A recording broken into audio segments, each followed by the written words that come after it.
You know that feeling, right? That sense that it's getting harder and harder to just focus, to read a book, or even just watch a whole movie without that little itch to check your phone?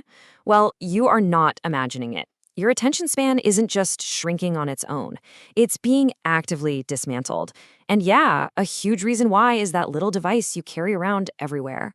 Let's just kick things off with a number that is honestly pretty wild. 150.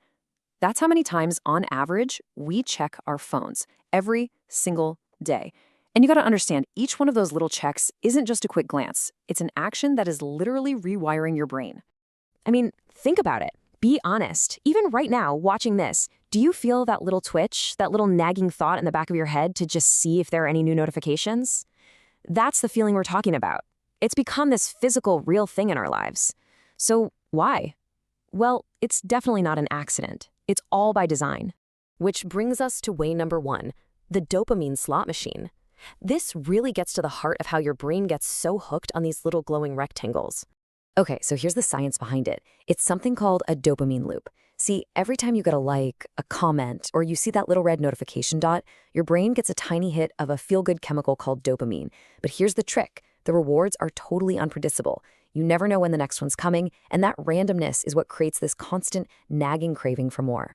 So yeah, your phone isn't just a communication tool anymore. It's literally a slot machine. You pull the lever, by refreshing your feed, hoping for that jackpot of likes and comments.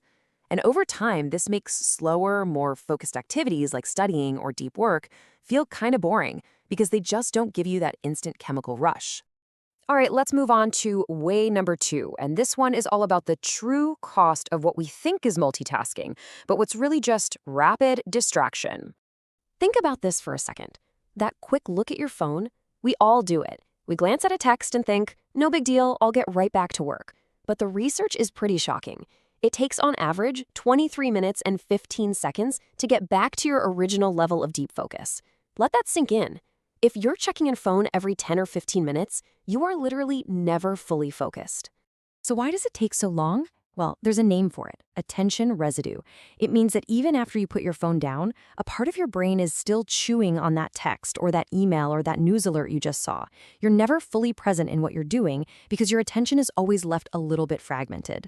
And this leads to a massive problem. You see, real progress, the kind of stuff that actually moves your career or your life forward, that requires what's called deep work. Sustained, distraction-free concentration. But our phones, they're training us for the exact opposite, shallow work. We're becoming absolute pros at firing off quick emails and scrolling through feeds, but we're losing the mental muscle for the kind of focus that creates real value. Okay, way number 3. This explains that feeling of falling into a digital rabbit hole and just not being able to climb out. It's all about the very design of the apps we use and why it feels almost impossible to just put the phone down. Think about old school media for a second. A book has chapters. A TV show has an ending credit sequence. These are what you'd call stopping cues. They're natural signals to your brain that it's time to be done. But social media apps? They're built with infinite scroll. There is no end. There's no natural break. And that's on purpose. It's designed to completely bypass your brain's off switch and just keep you going and going and going.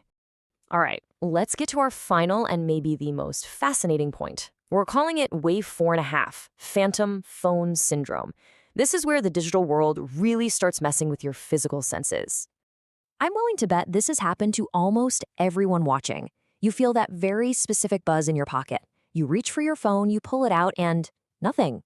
No notification, no call. It was a ghost vibration. So what on earth is going on here? It's pretty wild, actually. Your brain has become so trained to anticipate that next digital reward that it's now on constant high alert. It starts misinterpreting completely random signals, like the friction of your clothes or a tiny muscle twitch, as a notification. Your brain is literally on edge, just waiting for the next digital hit. Okay, so after all that, you might be feeling a little discouraged. But hey, the goal here isn't to make you want to throw your phone into a river. It's about empowering you to take back control. So let's talk about how we can start to win back our focus. And the good news is the steps are actually pretty simple. First, turn off non-human notifications. You really only need to be alerted by actual people, not every single app that's fighting for your attention. Second, schedule deep work time.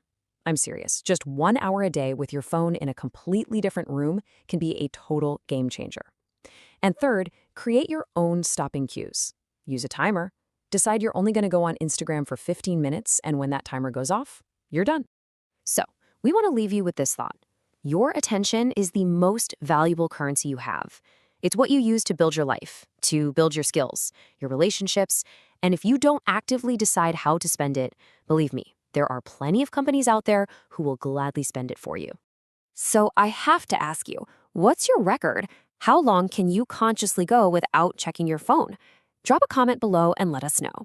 And hey, if you found this explainer valuable, do us a huge favor and hit that subscribe button for more just like it. Thanks for watching.